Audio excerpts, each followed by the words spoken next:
रोज एक नई कहानी देखने के लिए चैनल को सब्सक्राइब करें और बेल आइकन दबाना ना भूलें। पूनम की शादी को अभी महज 1 महीना ही हुआ था और वो अपनी सास की हरकतों को देखकर थोड़ी परेशान रहने लगी थी कि आखिर क्यों उसकी सास को हर बार मोहल्ले के लोग दुआ लेने के लिए ले जाया करते थे। एक रोज पड़ोस की कांता वहाँ आती है और चंपा से कहती है, चंपा कहाँ है तू? तुझे याद नहीं? आज तुझे मेरे घर आना था।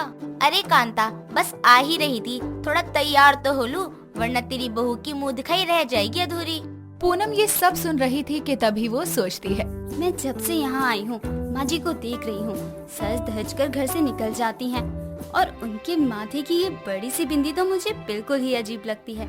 जब पापा जी हैं ही नहीं तो वो इतना सस्ती सवरती किसके लिए हैं? पूनम ये सोचकर काम में लग जाती है और कुछ समय बाद ही चंपा आती है और अपनी बहू पूनम से कहती है, बहू आज मुंह दिखाई में 11,000 रुपए मिले हैं, चाय की जगह कॉफी बना ले। मुंह दिखाई में पैसे मिले हैं? हमारे यहाँ तो बहू को पैसे दे कर जाते हैं, मुझे भी मिले थे। बहू जल्दी पिला दे कॉफी, और जगह भी जाना है नेक लेने। जी माँ जी, अभी बनाती हूँ। कुछ समय बाद पूनम अपनी सास चंपा के लिए कॉफी बना कर लाती है और कॉफी देते हुए अपनी सास से पूछती है, माँ जी एक बात पूछूं? हमारे यहाँ तो मुंह दिखाई देते हैं ना कि लेते हैं, आपके यहाँ पैसे लेने का कोई रिवाज है क्या? हाँ रिवाज है बहू, कभी फुर्सत में बताऊंगी, अभी जाने दे। कॉफी पीकर चंपा तो चली जाती है, लेकिन पूनम को हैरानी इस बात की थी कि भला ये कैसा रिवाज है। एक रोज चंपा के घर कांता, जो कि उसकी पड़ोसन थी, वो अपनी नातिन को लेकर आती है, जिसे चंपा अपनी गोद में लेकर कहती है, हाय हाय लल्ला तो बड़ा प्यारा हुआ है, ला दे 1100 रुपए। हाँ हाँ दूंगी, और जरूर दूंगी।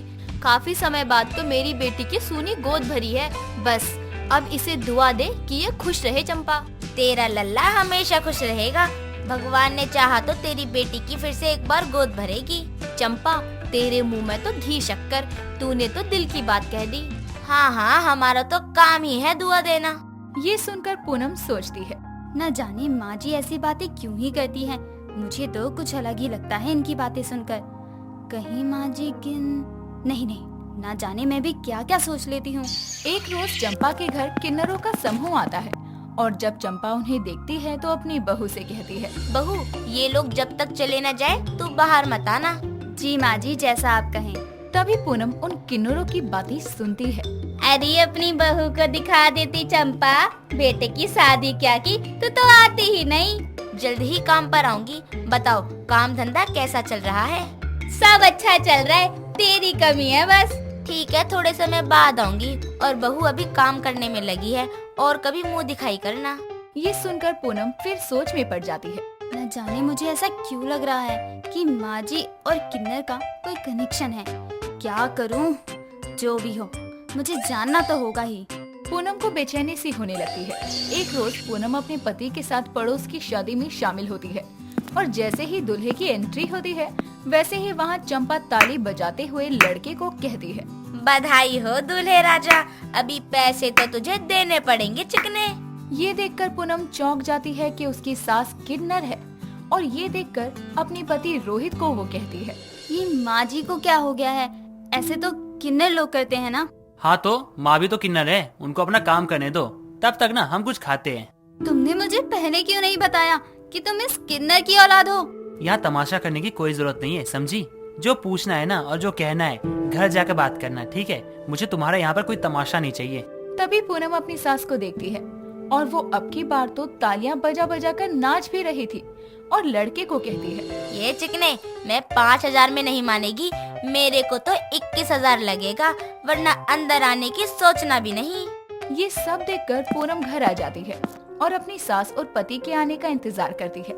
तभी चंपा और रोहित आते हैं और अपनी सास को देखकर पूनम कहती है, मुझे लगा ही था एक पल को कि आप किन्नर हैं, लेकिन आज आपने दिखा ही दिया अपना असली रूप। मुझे ये बताओ आपने मुझसे ये सब छुपाया क्यों? बेटा रोहित तुमसे प्यार करता था और मैं नहीं चाहती थी कि तुम्हें मेरे बारे में पता चले, तो तुम रोहित से सारे रिश्ते तोड़ दो। कहीं आपकी तरह रोहित भी तो वो। खबरदार, जो तूने मेरे बेटे के बारे में एक शब्द भी गलत कहा तो सच्चाई सामने आ गई तो अब तो मुझे मारोगे पीटोगे ही ना। पूनम तुम माँ को गलत मत समझो, वो बहुत अच्छी है। उन्होंने मुझे ना सड़क से उठाया था जब मेरी माँ की मौत हो गई थी, और उन्होंने मुझे पाल पोस कर इस लायक बनाया है। क्यों नहीं, अब नई नई कहानियाँ तो निकल कर ही आएंगी। तुम मुझसे प्यार करते थे ना, तो ये सच क्यों छुपाया रोहित? बोला ना कि वो डरती थी कि तुम मुझे छोड़कर ना चली जाओ। बस इसे इतनी बड़ी बात बनाने की कोई जरूरत नहीं है। मेरी सास एक किन्नर है, तुम्हें ये बात छोटी सी लगती है? मैंने अपना घर परिवार तुम्हारे लिए छोड़ा, और लोगों को पता लगेगा कि मेरी सास एक किन्नर है तो क्या कहेंगे वो मुझे? किन्नर होना क्या पाप है?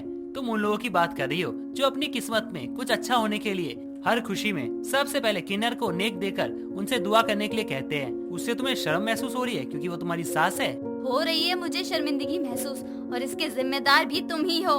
अगर ऐसा है ना तो जा सकती हो। बेटा मैं चली जाती हूँ, तुम दोनों आपस में क्यों लड़ रहे हो? माँ, अगर इस घर से कोई जाएगा ना तो वो पूनम है, जिसे यहाँ से जाना चाहिए। हाँ हाँ जा रही हूँ, तुम रहो अपनी माँ के साथ, मुझे तुमसे कोई लेना देना नहीं है। लेकिन बहू तू जाएगी तो जाएगी कहाँ? कहीं भी जाऊँ, आप तो मुझसे दूर ही रहो, छुओ भी मत मुझे।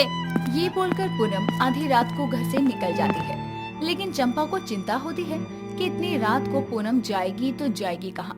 तभी रास्ते में पूनम को दो औरतें मिलती हैं, जो पूनम से कहती है, बेटा इतनी रात को कहाँ जा रही हो? चलो पास में आश्रम है, वहाँ रात गुजार लेना और सुबह चली जाना। मुझे जाने दो, मैं आप लोगों को नहीं जानती।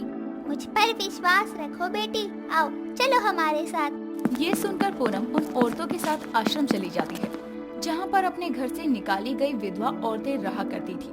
तभी पूनम को वो औरतें बताती हैं कि वो पूनम को चंपा के कहने पर आश्रम लाई थी।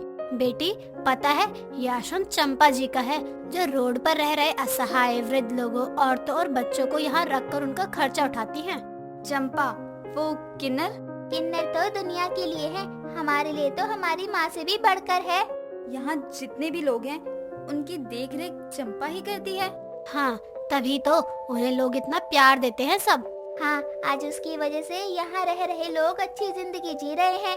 ये सुनकर पूनम को बहुत बुरा लगता है कि उसने जो भी अपनी सास को बोला वो कितना गलत था, क्योंकि जो गरीब बेसहारा लोगों के लिए चंपा कर रही थी वो भगवान का कोई फरिश्ता ही कर सकता था, और किन्नर तो भगवान के फरिश्ते ही होते हैं। इसी के साथ अगली सुबह ही पूनम अपने घर जाती है, और घर पर चंपा पूनम को देखकर कहती है, आजा बहू, मैं अभी बाहर ही जा रही थी, तू घर की देख रेख कर, मैं शाम में आती हूँ। माँ मुझे आपसे बात करनी है। बोल बच्चा, क्या बात है? मैं जानती हूँ तुझे उन लोगों ने सब बता दिया होगा। मुझे उन दोनों ने सब बता दिया। आप इतनी अच्छी हो, मैं आपको पहचान ही नहीं पाई, मुझे माफ करना। तू तो मेरी बेटी है पगली, और बेटियां माँ से माफी नहीं मांगती, गले लगती हैं। माँ जी आप भी ना, सच में माँ जी आप बहुत अच्छी हो। इस तरह पूनम को समझ आ जाता है कि उसने अपनी सास को समझने में भूल कर दी। किन्नर होना कोई पाप तो नहीं है, वो तो भगवान का दिया हुआ किरदार है, जो लोगों की मदद करने के साथ उनको अपनी दुआओं में शामिल करता है। दोस्तों अगर आपको ये कहानी पसंद आई तो इसे लाइक करें, शेयर करें और कमेंट करके बताएं कि कहानी में आपको सबसे अच्छा क्या लगा।